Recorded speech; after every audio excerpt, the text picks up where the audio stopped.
Hello बच्चों, आज हम आपके सामने लेकर आए हैं नया topic electric dipole placed in external field. दिखाएंगे यूनिफॉर्म इलेक्ट्रिक फील्ड हम कुछ इस टाइप से दिखाएंगे।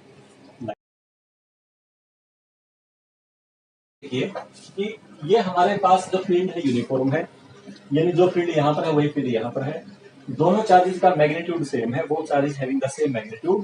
Then what will be the magnitude of force acting on the both charges. दोनों चार्जेस पे जो फोर्स एक्ट करेगा वो आप देख लेते हैं हम एक बार। तो पहला जो फोर्स आएगा बच्चों F1 can be written as F1 is equal to Q into E। और F2 का जो मैग्नीट्यूड आएगा वो भी आप देख सकते हो, वो भी कितना आएगा Q इंटू E, क्योंकि इलेक्ट्रिक फील्ड इंटेंसिटी भी सेम है और चार्ज का मैग्नीट्यूड भी सेम है। तो magnitude of force acting on the both charges will be same, but the main point is that the force acting on the system of two charges, that is dipole, will be of equal in magnitude but opposite in sign। अगर electric field uniform है तो magnitude same होगा लेकिन direction क्या होगी, opposite होगी। अब किसी भी सिस्टम पर जब फोर्स लगता है, अगर वो फोर्स मान लिया ऐसे लगा दिया आपने कि मान लिया इस पॉइंट पे मैंने फोर्स इस तरफ लगा दिया और इस पॉइंट पे फोर्स मैंने इस तरफ लगा दिया, तो जब हम किसी फोर्स से उनको ऐसे खींच रहे हैं, ऐसे फोर्स लगा रहे हैं किस तरफ एक, अगर दोनों फोर्सेज सेम है और डायरेक्शन अपोजिट है तो उस डाइपोल सिस्टम पर कोई फर्क नहीं पड़ेगा। वो ऐसे कैसे रहेगा बच्चे, ना तो उसके अंदर कोई ट्रांसलेशनल मोशन आएगी और ना ही कोई रोटेशनल मोशन आएगी। लेकिन इसी डाइपोल पर अगर लगने वाले दो फोर्सेस का मैग्नीट्यूड तो सेम है लेकिन डायरेक्शन क्या है, अपोजिट है। एक इस तरफ है और एक इस तरफ है, और यूनिफॉर्म इलेक्ट्रिक फील्ड है, दोनों फोर्सेस का मैग्नीट्यूड सेम है लेकिन डायरेक्शन क्या है, अपोजिट है। तो क्या होगा बच्चे, ये फोर्स जो है उसको नीचे घुमाएगा और ये इसको ऊपर की तरफ करेगा, तो आपका जो डाइपोल है वो रोटेट कर जाएगा, उसी पॉइंट पे खड़े खड़े क्या कर जाएगा, रोटेट कर जाएगा। ठीक है ना, ये बड़ा इंपॉर्टेंट पॉइंट है, ध्यान से आप इसको नोट करें। तो इसका मतलब दोनों फोर्सेस जो है वो सेम लाइन ऑफ एक्शन पे नहीं है। एक का लाइन ऑफ एक्शन ये है इस तरह से, this is the line of action of this force, और एक का लाइन ऑफ एक्शन बच्चों ये है, this is the line of action of this force. अब आपको पता है कि किसी भी बॉडी पे अगर टू इक्वल और अपोजिट फोर्सेस एक्ट कर रहे हैं और दोनों डिफरेंट लाइन ऑफ एक्शन पे हैं, तो क्या एक्सपीरियंस करेंगे, वो टॉर्क एक्सपीरियंस करेंगे। और टॉर्क की डेफिनेशन होती है बच्चों magnitude of either force, magnitude of either force multiply by perpendicular distance. तो आइदर फोर्स क्या है हमारे लिए, Q इंटू ई, जो आइदर फोर्स है वो Q इंटू ई है, मल्टीप्लाई बाई उनके बीच का जो डिस्टेंस है, ये A है, ये पॉइंट B है, इसको C है। तो उनके बीच का परपेंडिकुलर डिस्टेंस, एक फोर्स इस तरफ है एक फोर्स इस तरफ, उनके बीच का परपेंडिकुलर डिस्टेंस होगा बच्चों ये, दैट इज AC। तो इसको लिखेंगे बच्चों Q इंटू ई, और AC की वैल्यू जो आएगी, जो डाइपोल हमने लिया है इस डाइपोल की लेंथ हम मान लेते हैं AB is equal to 2A है, तो AC की वैल्यू आ जाएगी बच्चों, अगर ये लेंथ 2A है और ये एंगल मैंने थीटा मान लिया, theta is the angle of electric dipole moment with electric field intensity E। तो डाइपोल मोमेंट की डायरेक्शन बच्चों इस तरफ है, इस तरफ, और थीटा एंगल E के साथ ये है, तो इसको हम लिखेंगे तो ये आ जाएगा आपके पास AB साइन थीटा। AC की वैल्यू क्या आ जाएगी, यहाँ से आप निकाल सकते हो AB डिवाइड बाई AC, हमें चाहिए AC divide by AB perpendicular upon hypotenuse is equal to sine theta. तो बच्चों यहाँ से AC की वैल्यू आ जाएगी AB साइन थीटा। तो ये हमें रिजल्ट मिल जाएगा E into Q into 2A sine of theta. तो यहाँ से हमें रिजल्ट मिला E Q इंटू 2A हो गया बच्चों P into sine of theta. This is an expression of torque and this can be written as P cross E। अगर कोई भी दो वेक्टर क्वांटिटी का प्रोडक्ट इसमें आ रहा है, अगर वो साइन थीटा के साथ आ रहा है, इट मींस आप अंडरस्टूड है ये बात, वो जो क्वांटिटी होगी वो कैसी होगी, क्रॉस प्रोडक्ट की होगी, और क्रॉस प्रोडक्ट की क्वांटिटी को हम इस तरह से लिखेंगे P cross E, P cross E। So electric dipole moment के जो वेक्टर एसोसिएट हो रहा है, और टॉर्क जो एक्ट करेगा टॉर्क का एक्सप्रेशन आएगा torque is equal to P cross. This is the torque acting on the dipole. अब दूसरा पॉइंट देखिए यहाँ, अब यहाँ हम ये कहें बेटा यदि डायपोल हम इसके अलोंग रख दें फील्ड के, अगर हम पहला केस लें if electric field and dipole moment, थोड़ा सा ऊपर रख के लेते इसको, पहला केस अगर हम लें if electric field is parallel to electric dipole moment, इसका मतलब थीटा आ गया बच्चों 0। तो थीटा 0 आने से हमें क्या मिला, थीटा अगर 0 है तो टॉर्क भी क्या हो गया 0 हो गया, साइन 0 0। और अगर टॉर्क 0 हो गया तो एक बात और ध्यान से नोट करें आप, जब यहाँ पर अगर मान लीजिए देखो ये बच्चों फील्ड है, ये फील्ड है और डायपोल की डायरेक्शन भी सी के लॉन्ग आ गई, तो इसका दोनों एंगल हो गया थीटा 0। यहाँ माइनस चार्ज है डायपोल का और ये डायपोल का क्या है बच्चों प्लस चार्ज है और फील्ड के लॉन्ग है। इस नेगेटिव चार्ज पर ये फील्ड लगाएगा फोर्स इस तरफ और इस पॉजिटिव चार्ज फोर्स लगाएगा। तो जो भी थोड़ी देर पहले मैंने आपको बताया था कि अगर ये सिस्टम है तो एक फोर्स इस तरफ लगेगा और एक फोर्स क्या लगेगा इस तरफ लगेगा। तो दोनों क्या कर रहे हैं, जब इस दोनों फोर्स इक्वल है मैग्नीट्यूड में, तो नेट फोर्स भी क्या हो जाएगा 0 हो जाएगा। तो इस केस में अगर थीटा 0 है तो टॉर्क भी 0 आएगा और नेट फोर्स भी क्या आएगा 0 आएगा, नेट फोर्स भी 0 आएगा और टॉर्क भी 0 आएगा। इस सिचुएशन को हम इक्विलिब्रियम की सिचुएशन बोलते हैं कि हमारा जो डायपोल है वो इक्विलिब्रियम में होगा। और बच्चों हम इसको कंप्लीट इक्विलिब्रियम कह सकते हैं। ना तो रोटेशनल मोशन होगी इसमें और ना ही ट्रांसलेशनल मोशन होगी। दूसरी बात, अगर हम इस डायपोल को देखो, ये डायपोल रखी है, इस डायपोल को अगर मैं इस फील्ड के अंदर थोड़ा सा हल्के से डिस्प्लेस करवा दूं, थोड़ा सा लाइक दिस, मान लीजिए ऐसे डिस्प्लेस करवा दिया, अगर आप इसको हल्के से ऐसे इतना डिस्प्लेस करवा देते हो इस तरह से, देन व्हाट हैपेंस, क्या होगा उस केस में देखिए जैसे इसे आपने डिस्प्लेस करवाया, यहाँ आपके इलेक्ट्रिक फील्ड का क्या है पॉजिटिव, यहाँ क्या है नेगेटिव। मैंने इसको जैसे हल्के से डिस्प्लेस करवाया, ये वैसे क्या था नेगेटिव था, तो मैंने इसको यहाँ से हल्के से डिस्प्लेस करवा दिया, तो ये नेगेटिव, जैसे ये हमारा अब डायपोल इक्विलिब्रियम कंडीशन है। अगर डायपोल ऐसे होगा यहाँ डायपोल का नेगेटिव चार्ज है, यहाँ पॉजिटिव है, जैसे मैं इसको हल्के से डिस्प्लेस करता हूँ, डिस्प्लेस करते ही क्या होगा बच्चे, ये जो फील्ड का जो फील्ड है वो इसको वापस पॉजिटिव जो फील्ड है वो इसको इस तरफ खींचेगा, और ये जो नेगेटिव फील्ड है इस पॉजिटिव चार्ज को, जो ये चार्ज आपका है डायपोल का पॉजिटिव, इसको अपनी तरफ खींचेगा, यानी वापस अपने उसी पोजीशन पे आ जाएगा। जब भी हम किसी सिस्टम को रोटेट करवा रहे हैं तो स्लाइटली रोटेट करवा के छोड़ दें और वो वापस अपने उसी ओरिजिनल पोजीशन पे आ जाता है, that system is known as equilibrium system और इक्विलिब्रियम स्टेट। उसको हम इक्विलिब्रियम सिस्टम कहेंगे या इक्विलिब्रियम स्टेट कहेंगे। तो इक्विलिब्रियम स्टेट में नेट फोर्स हो गया 0, टॉर्क 0 हो गया, this equilibrium is called stable equilibrium.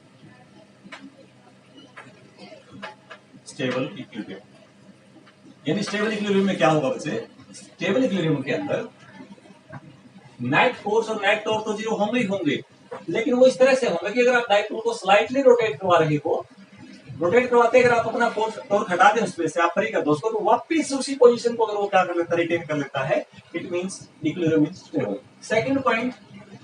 Second point दूसरा एक पॉसिबिलिटी हो सकती है, जब थीटा में 180 डिग्री लिख लूं तो थीटा 180 डिग्री पर जो टॉर्क है वो क्या हो जाएगा बच्चों, वो 0 हो जाएगा, साइन 180 0। अगेन फोर्स क्या होगा, नेट फोर्स, अब की बार भी नेट फोर्स क्या आएगा 0 आएगा, अब की बार भी नेट फोर्स 0 आएगा। जैसे मान लीजिए मैंने इसको ऐसे रख दिया तो इसमें नेट फोर्स अभी क्या होगा 0 होगा।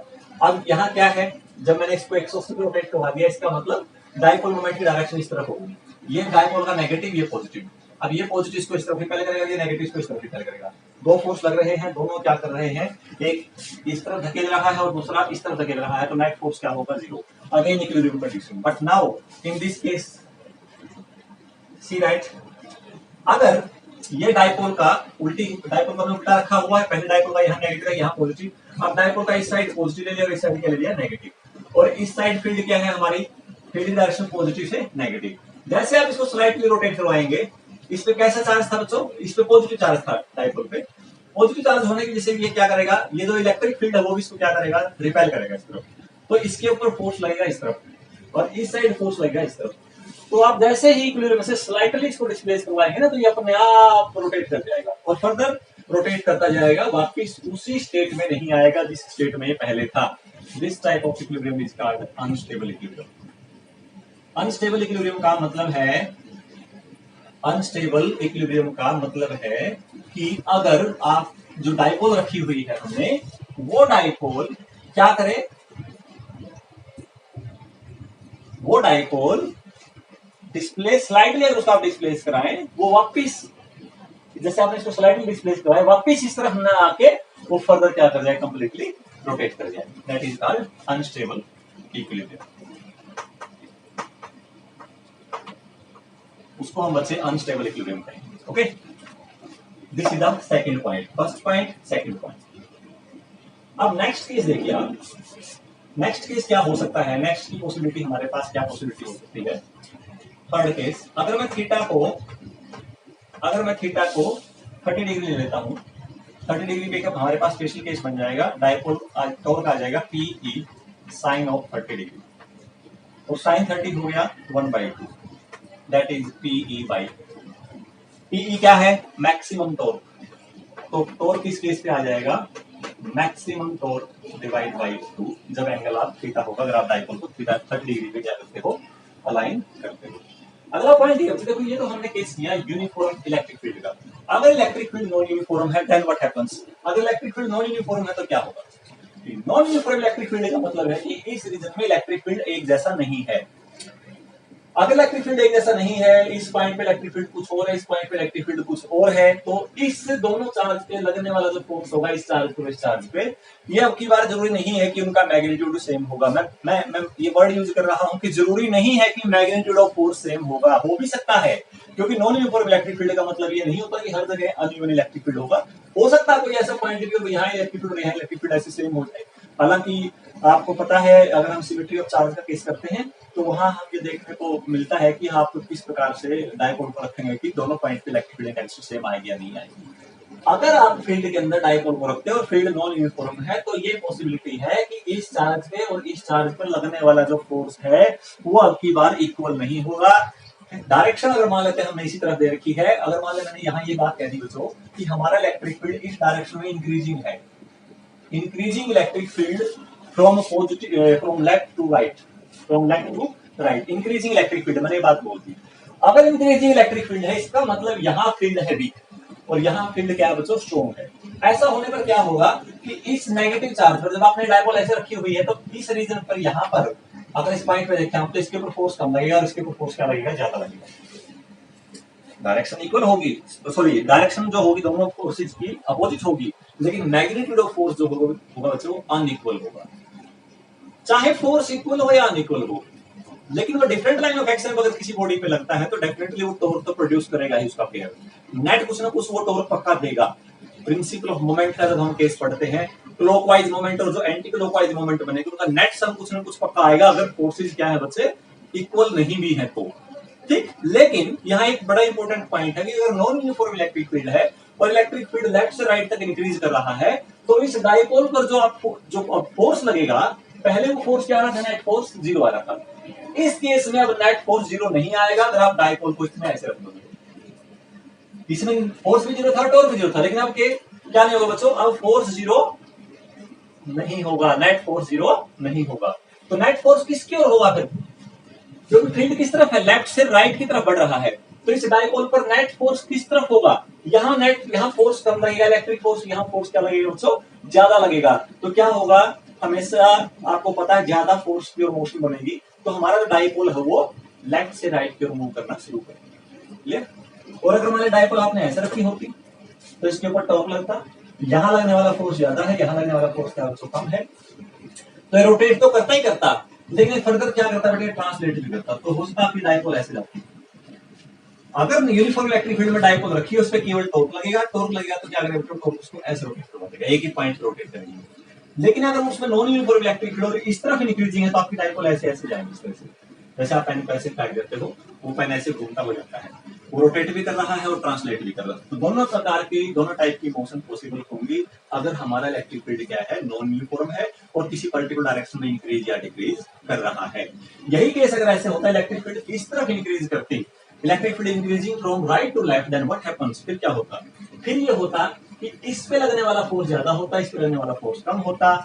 टॉर्क लगेगा तो इलेक्ट्रिक फील्ड क्या होगी बच्चों? इलेक्ट्रिक फील्ड डेफिनेटली क्या करेगी? इलेक्ट्रिक फील्ड आपका जो लगेगा उसके इलेक्ट्रिक फील्ड की जो फोर्स लगेगा दोनों चार्जेस पे, वो फोर्स क्या होगा? नेट फोर्स जीरो नहीं होगा, बल्कि कुछ न कुछ नेट फोर्स किस तरफ आएगा? वो नेट फोर्स लेफ्ट साइड की तरफ आएगा। तो अब की बार जो हमारा डाइपोल जो रोटेट करेगा, वो डाइपोल कुछ इस तरह से होगा, जैसे डाइपोल ऐसे रखा है, वो डाइपोल कुछ ऐसे रोटेट करता हुआ इस तरह से जाएगा। क्लियर? तो याद रखना, जब भी डाइपोल यूनिफॉर्म इलेक्ट्रिक फील्ड में रखा होगा, नेट फोर्स और नेट टॉर्क जीरो पॉसिबिलिटी है। नेट टॉर्क कब होगा? टॉर्क जीरो कब होगा? जब अलोंग द फील्ड या अपोजिट टू द फील्ड रखा होगा। नेट फोर्स जीरो कब होगा? जब along the field opposite to the field होगा, या किसी भी अरेंजमेंट में रखा हो। नेट फोर्स तो जीरो होगा ही होगा। अगर यूनिफॉर्म इलेक्ट्रिक फील्ड में डाइपोल रखी है तो नेट फोर्स तो जीरो होगा ही होगा। टॉर्क जीरो हो भी सकता है और नहीं भी हो सकता। क्लियर? समझ आई ना बात? दूसरा केस, अगर इलेक्ट्रिक फील्ड नॉन यूनिफॉर्म है और कंडीशन लगा दी कि इलेक्ट्रिक फील्ड कंटिन्यूअसली लेफ्ट से राइट तक इंक्रीज करती जा रही है, उस केस में टॉर्क तो जीरो हो सकता है, क्योंकि along the field theta zero होते ही बच्चे क्या होगा? टॉर्क जीरो हो जाएगा। लेकिन फोर्स जीरो हो भी सकता है और नहीं भी हो सकता। मैं दोबारा रिपीट कर रहा हूं, अगर इलेक्ट्रिक फील्ड इंक्रीज करती जा रही है तो टॉर्क जीरो हो सकता है, theta equal to zero, theta equal to 180 पर। लेकिन जो फोर्स है नेट फोर्स, वो कभी भी जीरो नहीं होगा। Net force point to be noted. अगर इलेक्ट्रिक फील्ड नॉन यूनिफॉर्म है और वो लेफ्ट से राइट इंक्रीज कर रही है, इलेक्ट्रिक फील्ड तो कंटिन्यूअसली इंक्रीज कर रही है या कंटिन्यूअसली डिक्रीज कर रही है, उस केस में नेट फोर्स कभी भी जीरो नहीं होगा। याद रखना बच्चों, एक बात समझाए ना, क्यों नहीं होगा? क्योंकि जब इंक्रीजिंग फील्ड होगा तो दोनों चार्जेस पे कभी भी फोर्स इक्वल नहीं होगा, और फोर्स इक्वल नहीं होगा तो नेट फोर्स जीरो नहीं होगा। टॉर्क जीरो हो सकता है, क्योंकि टॉर्क रोटेशनल इफेक्ट है, और रोटेशनल इफेक्ट जीरो हो सकता है भले ही अनइक्वल फोर्स लग रहे हो, लेकिन अगर वो सेम लाइन ऑफ एक्शन पे लगेंगे तो वो कभी भी टॉर्क प्रोड्यूस नहीं करेंगे।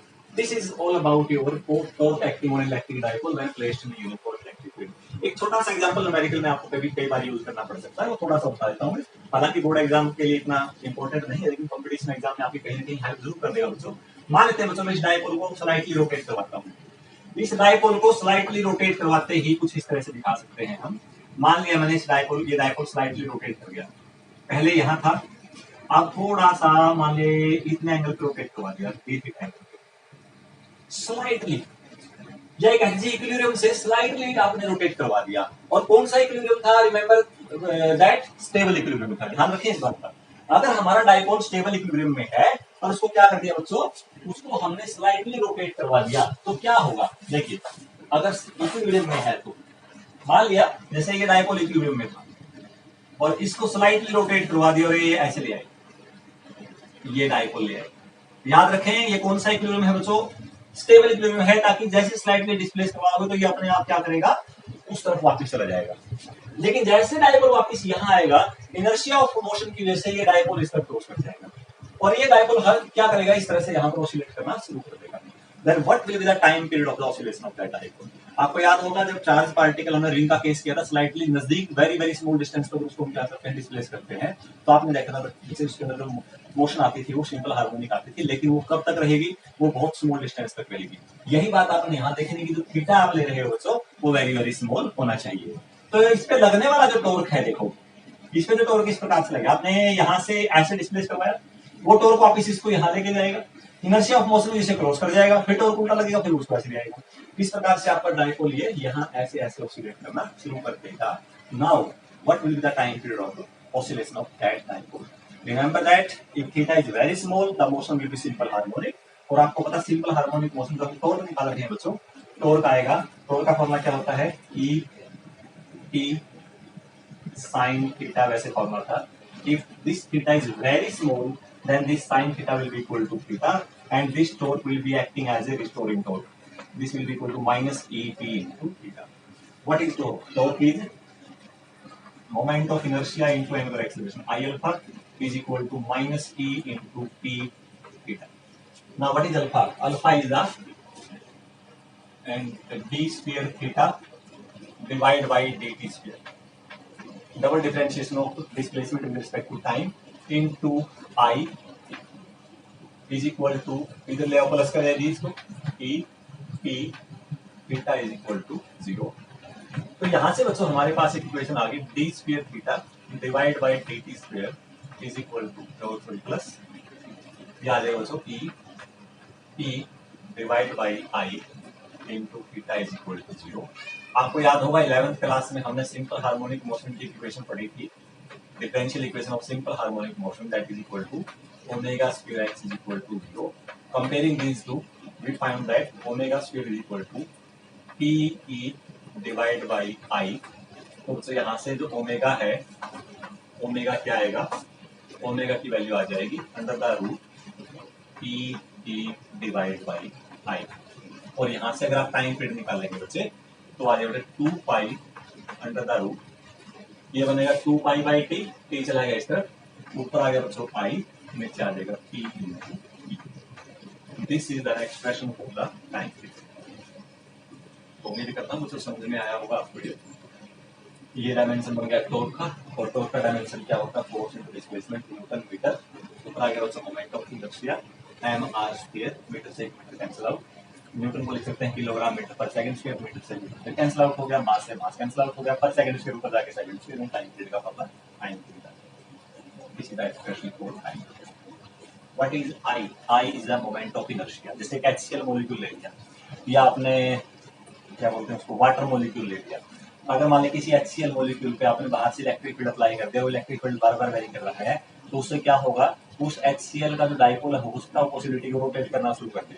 तो उस HCl मॉलिक्यूल का जो रोटेशन होगा उसका टाइम पीरियड आप कैसे निकाल सकते हो? उस HCl मॉलिक्यूल का डाइपोल मोमेंट आपको पता है, आपने कितना इलेक्ट्रिक फील्ड अप्लाई किया वो आपको पता है, उस HCl मॉलिक्यूल का मोमेंट ऑफ इनर्शिया आप आसानी से निकाल सकते हो। ठीक है, तो वहां से आप फाइनली क्या निकाल सकते हो, तो टाइम पीरियड निकाल सकते हो। This is the expression for the time period for rotating a dipole in the required electric field provided that the theta is very small। एक पॉइंट और बच्चों यहाँ पर, जैसे यहाँ पर जो हमारे पास टॉर्क का एक्सप्रेशन आया है, इस टॉर्क के एक्सप्रेशन में एक खास बात देखिए, ये एक वेक्टर क्वांटिटी है, और वेक्टर क्वांटिटी होने के साथ साथ क्या है बच्चे, यहाँ पर जो P और E है, आपको पता है रोटेशनल कोई भी फिजिकल क्वांटिटी रोटेशनल क्वांटिटी है, उसको हम किस में दिखाते हैं, क्रॉस प्रोडक्ट में दिखाते हैं। और क्रॉस प्रोडक्ट से हमें एक नॉलेज साम तौर पर इंफॉर्मेशन मिल रही है कि जो लेफ्ट हैंड साइड में आपने एक क्वांटिटी लिखी है torque, that torque always be perpendicular to dipole moment as well as the electric field. तो देखिए डाइपोल मोमेंट ऐसे है, डाइपोल मोमेंट की डायरेक्शन ये होगी, this is the direction of dipole moment and this is the direction of electric field. तो अगर आप इसकी डायरेक्शन निकाल लें, टॉर्क की डायरेक्शन निकालेंगे हम, तो टॉर्क की डायरेक्शन क्या आएगी बच्चों, P इस तरफ है और E इस तरफ है, P क्रॉस P। तो टॉर्क की डायरेक्शन हमेशा किस तरफ आएगी, डाउनवर्ड आएगी, इनवर्ड द ग्रीनवर्ड आएगी। ये ध्यान रखना आपने। Torque is vector quantity and direction of torque can B find out by the right hand thumb. Okay, और टॉर्क हमेशा किसके परपेंडिकुलर होगा, टॉर्क हमेशा इलेक्ट्रिक फील्ड और डाइपोल के परपेंडिकुलर होगा। तो कई बार कंसेप्चुअल टाइप क्वेश्चन में ऐसे पूछ लेते हैं, बच्चे का थोड़ा सा नॉलेज या अंडरस्टैंडिंग है या नहीं है, आपसे पूछ लिया what is the angle between और what is the dot product of tau and P और what is the dot product of tau and E. Torque का और डाइपोल मोमेंट का डॉट प्रोडक्ट कितना होगा, टॉर्क का और इलेक्ट्रिक फील्ड इंटेंसिटी का डॉट प्रोडक्ट कितना होगा। तो टॉर्क क्या बचे, टॉर्क और डाइपोल मोमेंट में एंगल कितना होगा, 90 डिग्री होगा, क्योंकि दोनों एक दूसरे के राइट एंगल हैं, ये दोनों एक दूसरे क्या है, राइट एंगल है, तो इसलिए इन दोनों का डॉट प्रोडक्ट हमेशा क्या होगा, 0 होगा। तो अंडरस्टैंडिंग बच्चे ऐसी होनी चाहिए कि उस अंडरस्टैंडिंग के बेस पे आप क्वेश्चन को आसानी से अटेम्प्ट कर सकें, ठीक है ना, और उसको कोरिलेट कर सकें। तो जैसे आप यहाँ पर कोरिलेट करके आपने बता दिया कि इनका डॉट प्रोडक्ट 0 आएगा, तो इसका आंसर क्या बनेगा, बच्चे 0 बनेगा। Okay, so this is all about torque acting on electric dipole। next topic is energy stored in electric dipole। वो भी हम इसमें साथ में एक्सप्रेशन कर सकते हैं, energy stored in an electric dipole, stored in an electric dipole, electric dipole में कितना, मतलब जो एनर्जी होगा वो कितना स्टोर होगा, वो एक्सप्रेशन यहीं से निकाल लेंगे हम। आप देख सकते हो एक बार, अगर मैं यहाँ देखो बच्चों एक बार देखिए, इसमें देखिए ध्यान से एनर्जी स्टोर कैसे निकालेंगे। तो एनर्जी स्टोर के लिए क्या होगा कि जो डाइपोल है, मान लिया ये डाइपोल यहाँ बच्चे ऐसे रखी है इसमें फील्ड में, और मैंने थोड़ा सा हल्के से इसको थीटा डिग्री पे रोटेट करवा दिया, स्लाइटली ऐसे रोटेट करवा दिया। तो इसको थीटा डिग्री पे रोटेट करवाने से, स्मॉल थीटा पे रोटेट करवाने से, इसमें जो हमने वर्क किया है उस फील्ड के अगेंस्ट, जो हमने टॉर्क हमारे द्वारा लगाए गए टॉर्क में वर्क किया है, वो उस फील्ड के जो अगेंस्ट वर्क किया गया है वो सारा का सारा जो वर्क है बच्चों वो एनर्जी के रूप में स्टोर हो जाएगा and that energy is called potential energy stored in an electric dipole. Okay, तो अभी करते हैं इसको। तो बच्चे अब हम करते हैं energy stored in electric dipole. तो कैसे एनर्जी स्टोर होगी वो कैसे निकाल सकते हैं, देखिए मान लिया ये वही केस, ये हमने डायपोल रखा हुआ है और मान लिया उस डायपोल को हमने थीटा एंगल पे रोटेट करवा दिया, स्मॉल थीटा एंगल पे रोटेट करवा दिया। तो मान लिया डायपोल पहले यहां थी, इसको theta angle D theta angle पे रोटेट करवा दिया, तो small amount of work done कितना आएगा बच्चों, that is applied torque into angular displacement. Work का फॉर्म होता है फोर्स इनटू डिस्प्लेसमेंट, लेकिन जब रोटेशन करवाते हैं तो कितने एंगल पे रोटेशन करवाई है, तो रोटेशन करवाने के लिए हमें टॉर्क की हेल्प चाहिए कि टॉर्क लगाना पड़ेगा, तो torque into angular displacement is called small amount of work done. Now what is torque? Torque can be written as PE sin theta d theta। Now what is P? P पता बचे आपको, E और sin theta d theta। मान लिया हमने dipole को दो angle पे रोटेट करवा दिया, इनिशियली कुछ एंगल था उसका मान लिया 20 डिग्री और रोटेट करवाया लेके बच्चों उसके ऊपर 50 डिग्री 50 डिग्री पे, यानी हमने क्या किया, हमने डायपोल को रोटेट करवाया, तो रोटेट करवाते हुए टोटल कितना वर्क किया बच्चे आपने, that is θ1 to θ2, this is the small amount of work. तो ये वर्क डन यहां से क्या आएगा, अगर आप एक्सप्रेशन निकालें वो आ जाएगा बच्चे माइनस पीई, क्योंकि कोस थीटा का इंटीग्रेशन आएगा बच्चों minus sine theta, sorry sine theta का इंटीग्रेशन आएगा माइनस कोस ऑफ थीटा और लिमिट आ जाएगी बच्चों θ1 से θ2। तो क्या एक्सप्रेशन बना, this work done can be written as minus PE bracket cos θ2 minus cos θ1. This is an expression for work done, and this work done will be formed or will be stored in the form of potential energy। ध्यान से सुने, जब भी कोई dipole field में रखा है, उस डायपोल को जब भी बच्चों आप रोटेट करवाएंगे, आपके द्वारा रोटेट करवाने पर उस फील्ड के ऊपर, उस डायपोल के ऊपर कुछ न कुछ वर्क हुआ है, वो वर्क आपने अगेंस्ट द इलेक्ट्रिक फील्ड किया है, तो डेफिनेटली वो फील्ड जो वर्क आपने किया बच्चे वो उसके अंदर एनर्जी के रूप में स्टोर हो जाएगा। ये बिल्कुल उसी तरह का केस है जैसे हम किसी ऑब्जेक्ट को, जैसे ये ऑब्जेक्ट यहाँ पड़ा है और मैं इस ऑब्जेक्ट को बच्चों यहाँ से उठा के यहाँ रखना चाहता हूँ, तो मुझे यहाँ से यहाँ लेके आने में क्या करना पड़ेगा, मुझे अगेंस्ट द फील्ड वर्क करना पड़ेगा ग्रेविटेशनल फील्ड के। तो कुछ ना कुछ जो एनर्जी यहाँ पर वर्क हमने किया, उस वर्क की बेसिस में एनर्जी स्टोर होगी, उसको हम ग्रेविटेशनल पोटेंशियल एनर्जी बोलते थे। इसी टाइप से यहाँ केस बन गया बच्चे रोटेशन का, जैसे आपने कोई गेट खोला, बाहर से आप आए और गेट के नीचे कोई स्प्रिंग लगा हुआ है, आप देखते हो जैसे बैंक वगैरह में, उसमें हॉस्पिटल में जाते हैं, जैसे आप गेट खोलते हो, गेट खोलते ही आपने जैसे गेट छोड़ा बच्चे, गेट वापिस उसकी तरफ चला गया। ऐसा क्यों हुआ, क्योंकि जब आपने उसको रोटेट किया तो कोई ना कोई वहां पर जो आपने वर्क किया है वो वर्क उसमें एनर्जी के रूप में स्टोर हो गया है, वही एनर्जी इसको वापस वहां लेके आने में क्या करती है, हेल्प करती है। ओके, तो देखिए, तो अब मान लिया इनिशियली हमारा जो डायपोल था बच्चों वो जैसे हम देखें, हमारा डायपोल इनिशियली था perpendicular to the field, means θ2 is equal to 90 degree, और फाइनली बच्चों जो डायपोल है वो आ गया बच्चों इक्विलिब्रियम। ठीक है, इनिशियली था 90 पे, फाइनली कहां आ गया वो 0 पे या थीटा पे। पहले स्टैंडर्ड कैसे लेते हैं, जैसे डायपोल यहां रखी थी, ठीक है, θ2 कितना है, मान लिया ये इलेक्ट्रिक फील्ड था, ऐसे डायपोल ऑलरेडी यहां थी, इसके साथ थीटा एंगल बना रही थी, मैंने क्या किया, इसको रोटेट करवा के परपेंडिकुलर कर दिया, यानी हमने क्या किया, उसको कहां से कहां ले गए, थीटा एंगल से, पहले थीटा एंगल पे था, रोटेट करवा के कहां ले गया बच्चों में 90 डिग्री पे ले गया उसको। तो कितना वर्क करना पड़ेगा, that work done will be equal to, is equal to क्या आएगा बच्चों, माइनस पीई, θ2 कितना है 90, तो कोस 90 क्या हो गया बच्चों 0, और माइनस ये कितना आ गया बच्चों कोस, क्या आ गया बच्चों P इंटू ई कोस हो। Second point, minus minus plus हो गया। अगर ये ऐसा होता कि डायपोल ऑलरेडी यहां होती, ये this is the initial angle, और फिर वो बनाता बेटे थीटा एंगल, देखो दोनों में फर्क आएगा, यहाँ माइनस आया, प्लस आया, वहां माइनस आ गया, यही समझना आपने। ये 90 पे है, इसके ऊपर मैंने, इसने क्या किया, इलेक्ट्रिक फील्ड में टॉर्क लगाया, टॉर्क लगाते ही मान लिया यहां चला गया, ये एंगल फील्ड के साथ नया एंगल आ गया थीटा, यानी अब की बार हमारा θ2 जो है वो थीटा है, और इनिशियल एंगल कितना था बच्चों 90 डिग्री था। अब यही जो वर्क आएगा वो वर्क कुछ इस टाइप से आएगा, minus P E cos of theta minus cos 90 0. This will be written as PE cos of theta. So this is equal to minus P dot E. ये बच्चा एक स्टैंडर्ड रिजल्ट है। ये रिजल्ट कब आया है? जब वर्क डन जो है वो इलेक्ट्रिक फील्ड ने अपने आप ही कर दिया। आप खुद सोचो, जब फील्ड इस तरफ है और आपने डायपोल उसके परपेंडिकुलर रख दिया, और जैसे आपने बेटे यहां से अपने इस डायपोल से अपना हाथ हटा लिया, यहां से जैसे यहाँ फील्ड था, फील्ड इस तरफ है और डायपोल आपने परपेंडिकुलर रखा हुआ है, मैंने यहाँ छोड़ के रख दिया। आप क्या देखोगे, जैसे मैंने छोड़ के रखा ना, तो ये फील्ड, ये डायपोल अपने आप रोटेट करेगा, आपको रोटेट करवाने की जरूरत ही नहीं पड़ी। जैसे ये चौक का टुकड़ा यहाँ है, ठीक है, ये मेरे हाथ में चौक का टुकड़ा है, और मैंने क्या किया बच्चों, इसको यहाँ से, जैसे मैं यहाँ से अपना फोर्स हटा दूं, फोर्स हटाते ही बच्चे क्या होगा, ये अपने आप नीचे जाएगा, यहाँ यहाँ आ गया। अब क्या आप सोच सकते हो कि ये चौक का टुकड़ा अपने आप उठ के यहाँ चला जाएगा? सोच सकते हो? मतलब जब भी ग्रेविटेशनल फोर्स ने इसके ऊपर वर्क किया और उसके द्वारा जो वर्क करने पर जो इसमें एनर्जी आएगी वो हमेशा नेगेटिव आएगी। यानी नेगेटिव एनर्जी का मतलब होता है बच्चों, जब आप उसको किसी स्टेट में ऊपर लेके आना चाहते हो तो you have to give energy to that state, आपको एनर्जी देनी पड़ेगी। यही मतलब यहाँ पर ये है।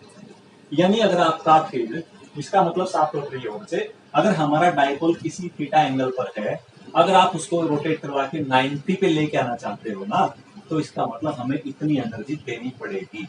तो फिर इसका मतलब क्या था? इसका मतलब ये था कि आपने उस डायपोल के ऊपर वर्क करवा के उसको 90 पे स्टेब्लिश कर दिया, और जब उसको 90 पे आपने खुद स्टेब्लिश किया है तो उसके अंदर जो एनर्जी स्टोर हुई है वो पॉजिटिव है।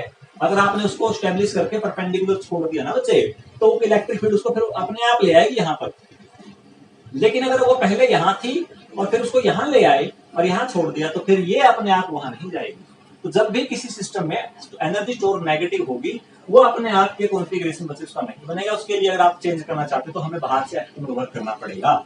लेकिन अगर एनर्जी पॉजिटिव स्टोर किए हुए डायपोल, तो उसके पास ऑलरेडी कुछ इतना क्या होगा, energy. Okay, this is the case. उसके बाद अब वही बात है, अगर मैं डायपोल को स्टेबल से अनस्टेबल में रोटेट करवाता हूं तो कितना एनर्जी स्टोर होगा, अनस्टेबल से स्टेबल में करवाता हूं तो कितना होगा। तो पहला केस करते हैं बच्चे, when dipole is rotated from stable to unstable equilibrium. Stable का मतलब थीटा कितना माना था हमने, स्टेबल टू, स्टेबल का मतलब 0, और अनस्टेबल का मतलब कितना बच्चे, 180 डिग्री। यानी जब भी हम डायपोल को स्टेबल से अनस्टेबल इक्विलिब्रियम में रोटेट करवाएंगे तो जो टॉर्क आएगा या जो एनर्जी स्टोर आएगी, टॉर्क तो 0 ही होगा। एनर्जी स्टोर क्या आएगी बच्चे, एनर्जी स्टोर होगी initial final energy minus initial energy. ऐसे कह सकते हो, यहां वैल्यू पुट कर देंगे इसमें, या फिर फार्मूला आपके पास डायरेक्ट है ही, ये डायरेक्ट फार्मूला लगा लीजिए, minus P E cos theta to 180, cos 180 minus 1 minus cos 0 1 minus minus plus, this is 2 P E. दूसरा केस हो सकता है, अगर थीटा 1 पहले से हमारा डायपोल किसमें है, अनस्टेबल इक्विलिब्रियम में था 180 पे, और उसको रोटेट करवा के आप स्टेबल इक्विलिब्रियम में लेके जाना चाहते हैं, यानी 0 पे। उस केस में जो एनर्जी स्टोर आएगी minus P E 1 minus minus plus, this is equal to -2। बच्चों ये पॉइंट भी आपको समझना बहुत जरूरी है। जब भी हम अनस्टेबल से, देखो मान लिया हमारा डायपोल अब अनस्टेबल में है, अनस्टेबल का मतलब क्या था बच्चे, कि आप थोड़ा सा इसको हीट कर दो, हीट करते ही ये अपने आप रोटेट कर जाए, रोटेट करवाने की जरूरत नहीं पड़ेगी। तो अनस्टेबल से यानी थीटा इज इक्वल टू 180 से जब हम थीटा इक्वल टू 0 पे लेके जाएंगे, इसको रोटेट करवा के ऐसे ले आएंगे, हमने जरूरत नहीं पड़ी, थोड़ा सा आपने डिस्प्लेस कर दिया, अपने आप घूम के यहां चला गया। तो जो अब सिचुएशन, इस डायपोल की सिचुएशन बनी है स्टेबल से अनस्टेबल में रोटेट होते हुए, अब इसके पास जो एनर्जी स्टोर होगी नेगेटिव होगी। अगर नेगेटिव एनर्जी इसके पास है, यानी वो अपने आप अनस्टेबल से स्टेबल में आ गया है, और जो स्टेबल में आ गया है तो वापस उसको वहां लेके जाना है, तो आपको इतनी एनर्जी प्रोवाइड करनी पड़ेगी। और अगर डायपोल पहले स्टेबल में था फिर अनस्टेबल में ले आए, पहले स्टेबल में था फिर उसको रोटेट करवा के अनस्टेबल में ले आए, तो उसके पास जो एनर्जी स्टोर है वो पॉजिटिव में है। मतलब कि थोड़ा सा उसको हिट कर दो, हिट करते ही क्या होगा, वो वापस अपने आप क्या कर जाएगा, रोटेट कर जाएगा। तो नेगेटिव एनर्जी का मतलब है कि डायपोल के पास अपने आप खुद की एनर्जी नहीं है। जब उसके आप रोटेट करवाना चाहते हो किसी मतलब एंगल में, तो आपको बच्चे क्या करना पड़ेगा, उसको वो एनर्जी देनी पड़ेगी। और पॉजिटिव एनर्जी का मतलब ये है कि वो एक अनस्टेबल स्टेट में है, इसका मतलब थोड़ा सा भी अगर आप उसको डिस्प्लेस करोगे ना, थोड़ा सा हिंट अगर उसको मिल गया तो अपने आप ही रोटेट कर जाएगा, उसके लिए हमें एनर्जी देने की जरूरत नहीं है। जैसे ये केस था, यहाँ से अगर हल्के से भी आपसे छूट गया तो अपने आप नीचे जाएगा, यहाँ से लेके आने की जरूरत नहीं है आपको नीचे, क्लियर है ना। तो this is about the stable and unstable equilibrium, energy corresponding to unstable and stable equilibrium, change करके क्या आएगी, टॉर्क क्या होगा, टॉर्क जो डायपोल रोटेट करेगी तो कितने एंगल से रोटेट करेगी। This is all about. अगर कोई भी क्वेश्चन इसके ऊपर बनता है, किसी भी टाइप से अगर कोई न्यूमेरिकल या क्वेश्चन आता है ना, तो वो इसके ऊपर ही क्वेश्चन आएगा, इससे बाहर कोई क्वेश्चन या नहीं बनता, चाहे आप जेईई मेन की बात करें या नीट की बात करें। ठीक है, तो उसको अच्छे से करो, बोर्ड के पॉइंट ऑफ व्यू से भी हर एंगल से आपका हर क्वेश्चन क्या करता है, ये टॉपिक कवर करता है। छोटी सी बात और है, मैं उसको भी यहाँ एक्सप्लेन करवाना चाहता हूँ कि अगर एक डायपोल है, दो डायपोल रख दी, तो दो डायपोल अगर आपस में इंटरेक्शन करें तो वो एक दूसरे पर कितना फोर्स लगाएंगी। कॉम्पिटिटिव पॉइंट ऑफ व्यू से इंपॉर्टेंट है, मैं फिर कह रहा हूँ, ये आपका बोर्ड एग्जामिनेशन से हिसाब से भी और कंपटीशन के हिसाब से, लेकिन जो नेक्स्ट टॉपिक है बोर्ड के हिसाब से इतना इंपॉर्टेंट नहीं है, लेकिन कंपटीशन के हिसाब से उसकी जरूरत पड़ सकती है, तो वो टॉपिक थोड़ा सा करेंगे।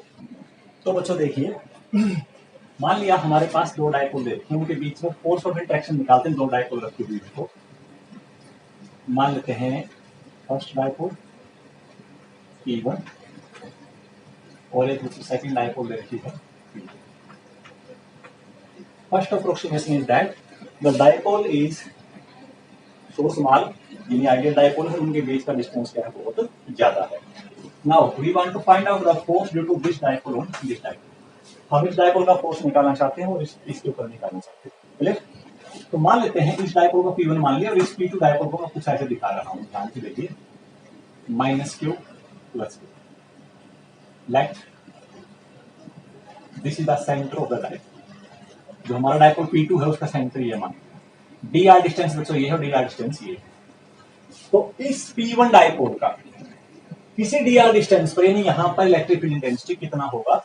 आपको पता है इलेक्ट्रिक फील्ड इंटेंसिटी किसी डायपोल का एक्सियल लाइन को कुछ इस टाइप से आता है बच्चों। इलेक्ट्रिक फील्ड इंटेंसिटी जो at axial line is equal to 2p1 divide by 4 pi epsilon naught into r3। याद आया कुछ? एक्सियल लाइन का इलेक्ट्रिक फील्ड और किसके लिए? शॉर्ट डायपोल के। But this electric field varies with r। तो r के साथ अगर वेरी कर रहा है तो हम कहेंगे कि dr डिस्टेंस पे कितना इलेक्ट्रिक फील्ड इंटेंसिटी होगा। अगर e पॉइंट पे r के साथ ऐसे आ रहा है तो de बाई dr, तो दैट इज इक्वल टू क्या है बच्चों, इसका डिफरेंशिएशन कर दीजिए, माइनस r के ऊपर डिफरेंशिएशन आ जाएगा -6r की पावर 4 डिस्क लग जाएगा, 3 × 2 6 p1 4 pi epsilon naught into r raise to power 4। ये एक्सप्रेशन आ गया बच्चों इलेक्ट्रिक फील्ड इंटेंसिटी। और de बाई dr किया था तो dr लगेगा। अब इस डायपोल का इलेक्ट्रिक फील्ड इंटेंसिटी, ठीक है, अब इस डायपोल का अपना इलेक्ट्रिक फील्ड इंटेंसिटी भी होगा नहीं होगा, और इसका इलेक्ट्रिक फील्ड इंटेंसिटी कितना आ गया बच्चों, किसी भी पर्टिकुलर पॉइंट dr पे किया। अब हमें देखना है कि इस पॉइंट पे नेट फील्ड कितना होगा इसके लिए और इसके लिए नेट फील्ड कितना होगा, ये हमें देखना है। क्योंकि नेट फील्ड आ जाएगा E प्लस D, ये तो आ गया due to at -q point पे, और +q पॉइंट पे कितना आएगा, +q पॉइंट पे आ जाएगा, इसको E1 लिख लेते हैं, और E2 कितना आएगा बच्चों, दैट इज E -D। समझ गए ना बात?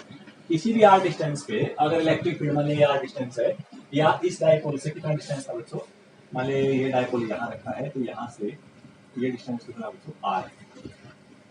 तो अगर यहाँ इलेक्ट्रिक फील्ड इंटेंसिटी इस पॉइंट पे कितना है बच्चों, E है यहाँ पर, तो इस पॉइंट पे electric field intensity dr distance अगर इधर आएंगे तो आपको पता है इंक्रीज करेगा, कितना करेगा, E + D, और यहाँ कितना करेगा, E - D। तो इस E1 की वजह से इसके ऊपर कितना फोर्स लगा, -q × E1, और इसके ऊपर कितना फोर्स लगा बेटे, q × E। तो नेट फोर्स कितना आएगा, नेट फोर्स आ जाएगा, q ले लीजिए कॉमन, E2 - E, मैग्नीट्यूड अगर दिखाएं इसका, तो बच्चे ये आ जाएगा q × twice of DE। q D twice बाहर ले लीजिए, DE की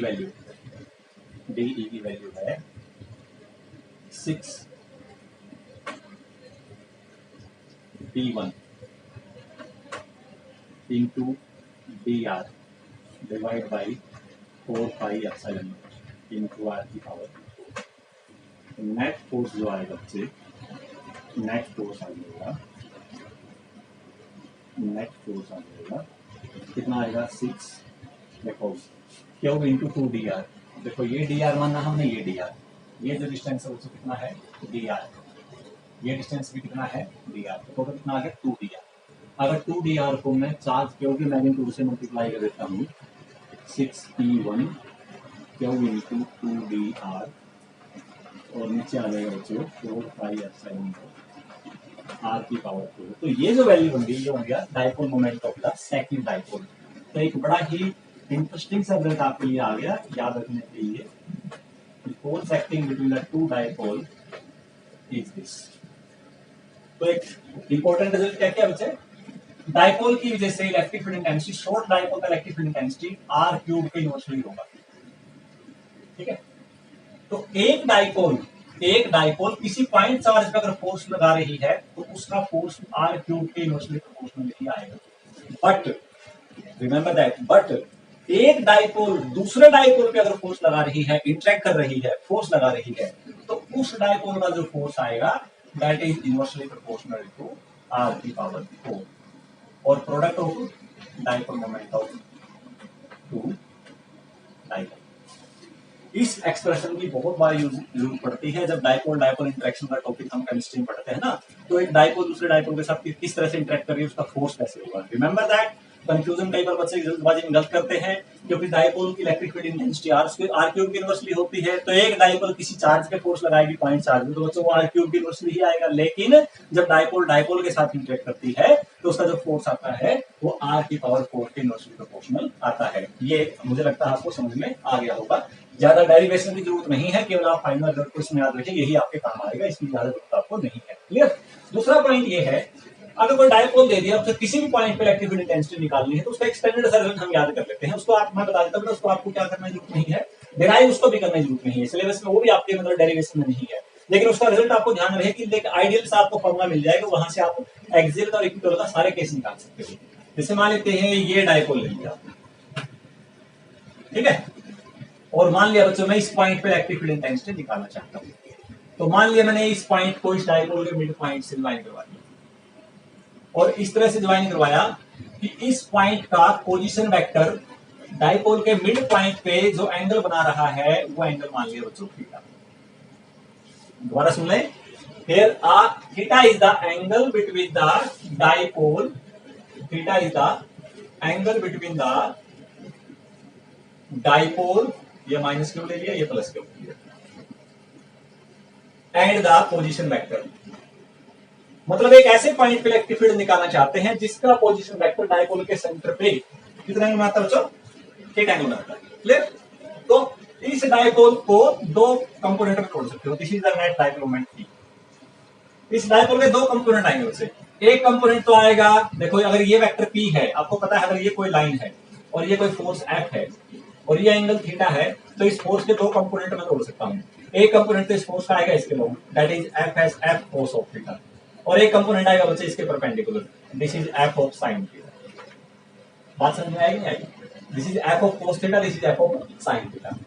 अब F ऑफ cos थीटा यानी इसके लोग जो कंपोनेंट आया बच्चे वो है P cos theta, P cos theta, और इसके परपेंडिकुलर जो कंपोनेंट आएगा बच्चे this is called P sin। यानी यही एक डाइपोल दो अलग अलग डाइपोल के रूप में ट्रीट की जा सकती है। एक एक्सियल, देखो ये अगर डाइपोल आप ट्रीट करोगे P cos थीटा तो ये पॉइंट काम करेगा एक्सियल का, और अगर बच्चे ये डाइपोल आप ट्रीट करोगे P sin थीटा तो यही जो पॉइंट है इसके लिए इक्विटोरियल का काम करेगा। तो इसके लिए एक्सियल का फॉर्मूला लगा दो और इसके लिए किसका लगा दोगे, इक्विटोरियल का। एक्सियल का इलेक्ट्रिक फील्ड इंटेंसिटी आता है 2p 4πε0r3, P की जगह आ जाएगा P cos थीटा। इक्विटोरियल का इलेक्ट्रिक फील्ड इंटेंसिटी इस पॉइंट पे निकालोगे वो आ जाएगा P 4πε0r3, और P क्या है, P sin थीटा। तो नेट डाइपोल मोमेंट जो आएगी, मैं डायरेक्ट रिजल्ट दिख रहा हूं इसका, net electric field intensity at any point और at any theta polar coordinate में अगर हम देखें r थीटा की टर्म में, that will be equal to, क्या रिजल्ट बनेगा बच्चे, बाहर आ जाएगा kp divide by r cube under the root 3 cos square theta plus 1। आप दोनों केस करके देख लो, यहां दोनों केस लग जाएंगे। मैंने बता दिया बेटे, एक इलेक्ट्रिक फील्ड इस तरफ आएगी, वो आ जाएगी 2p cos theta divide by 4πε0r3 यानी k, और एक इलेक्ट्रिक फील्ड बेटे इसका एंटी पैरेलल इस तरफ आ जाएगी, वो आ जाएगी P sin theta divided 4 into r cube. दोनों परपेंडिकुलर है, परपेंडिकुलर का जब भी आप रिजल्टेंट निकालोगे तो कैसे निकालोगे उससे, वो रिजल्टेंट आप एक्सियल का स्क्वायर प्लस इक्विटोरियल का स्क्वायर से निकालोगे, वो एक्सप्रेशन ये आएगा। अब आप देख लीजिए, अगर मैं थीटा 0 कर देता हूं तो थीटा 0 करते ही ये पॉइंट उठ के यहाँ आ जाएगा एक्सियल पे, और एक्सियल पे इलेक्ट्रिक फील्ड इंटेंसिटी बन जाएगी 2kp divide by r। Theta अगर 0 कर दोगे तो 4√2 आ जाएगा। और अगर थीटा में 90 डिग्री कर देता हूँ बच्चों तो यही रिजल्ट उठ के ये आ जाएगा k is equal to kp divide by r। cos 90 0, और 0 की वैल्यू 0 हो गया तो ये बचेगा 1, तो 1 आ जाएगा। और इनका नेट रिजल्टेंट कुछ इस तरह से आएगा। इस एंगल को वैसे मैंने मान लिया फाई, तो कितना एंगल नेट इलेक्ट्रिक फील्ड बनाएगी उसको निकालने के लिए टेंजेंट फाई आ जाएगा परपेंडिकुलर अपॉन बेस। ये परपेंडिकुलर है, तो परपेंडिकुलर इलेक्ट्रिक फील्ड इंटेंसिटी मैंने क्या बताया था, इक्वेटोरियल का case P sin theta divide by r cube, और बच्चों ये क्या बताया था एक्सियल का 2kp cos theta divide by r cube. ये कैंसिल इसके साथ, kp से kp कैंसिल आउट, ये आ जाएगा 1/2 tan ऑफ थीटा। ये आप इलेक्ट्रिक फील्ड की नेट इलेक्ट्रिक फील्ड की डायरेक्शन फाइंड आउट कर सकते हैं। एक ये एक्सप्रेशन आ गया। ठीक, एक छोटा सा क्वेश्चन करके देखते हैं, बहुत आसान क्वेश्चन है लेकिन कंफ्यूज जल्दबाजी बच्चे गलत करके आते हैं।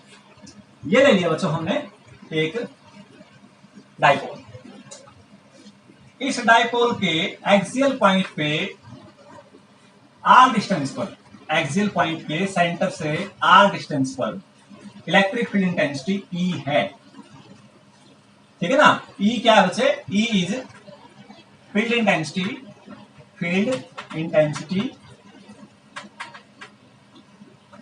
एट P और एक्सियल लाइन, किस पे है, एक्सियल लाइन पे। देन what will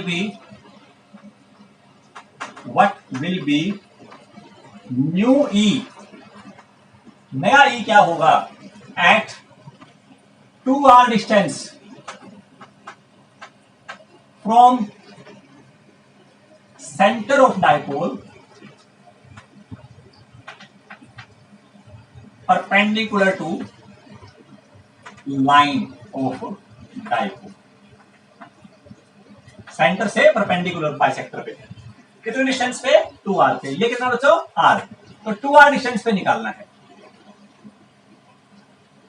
तो क्या रिजल्ट बनेगा ये बताना आपने।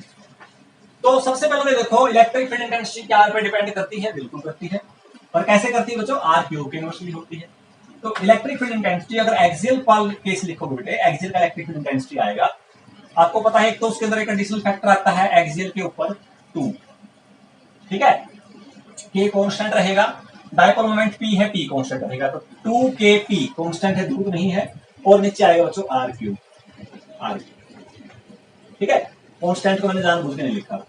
और इक्वेटोरियल में जो इलेक्ट्रिक फील्ड इंटेंसिटी का फॉर्मूला होता है बेटे वो होता है P kp, k सेम है, P सेम है, तो ऊपर आ गया बच्चे 1 divide by r cube. r कितना है, 2r क्यूब, तो वो आ जाएगा बच्चों। रिलेशन निकालिए इसका, एक्सियल लाइन पे डिवाइड बाई इक्वेटोरियल पे, यानी इक्वेटोरियल पे निकालनी है और एक्सियल पे दे रखी है, तो क्या आएगा, इक्वेटोरियल का ऊपर आ गया 1 बाई, इसको नीचे जाएगा बेटे, नीचे जाने के बाद क्या होगा देखिए, 1/2r क्यूब का मतलब होगा बच्चों 8r क्यूब, ये आ गया डिवाइड बाई EA आ गया 2 डिवाइड बाई r क्यूब चला गया 1/16। क्या मतलब हुआ, तो यहां से एक एक्सप्रेशन, ये रिजल्ट आया, बड़ा इंपॉर्टेंट रिजल्ट देख लीजिए, electric field at equatorial line is equal to 1/16 times the electric field at axial line at a distance of 2r from the centre. अब जल्दबाजी में बच्चे इसका आंसर कैसे लिखते हैं, यहाँ आपको पता बेटे r क्यूब डिस्टेंस है, r डिस्टेंस, अगर मैंने 2r कर दिया तो जल्दबाजी बच्चे तो कहते हैं अगर डिस्टेंस 2r होगी और डाइपोल की electric field intensity r cube के इनवर्सली होती है तो इलेक्ट्रिक फील्ड इंटेंसिटी आ जाएगी 1/8।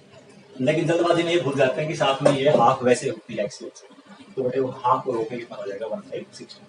तो ये था हमारा डाइपोल से रिलेटेड टॉपिक। आज हमने पूरा डाइपोल का टॉपिक कंप्लीट कर दिया। Next lecture is very very important lecture, goes theorem, electric flux, उसके रिलेटेड एप्लीकेशंस, बहुत इंपॉर्टेंट टॉपिक है, कंपटीशन एग्जामिनेशन के हिसाब से भी और आपके बोर्ड के एग्जामिनेशन के हिसाब से भी। तो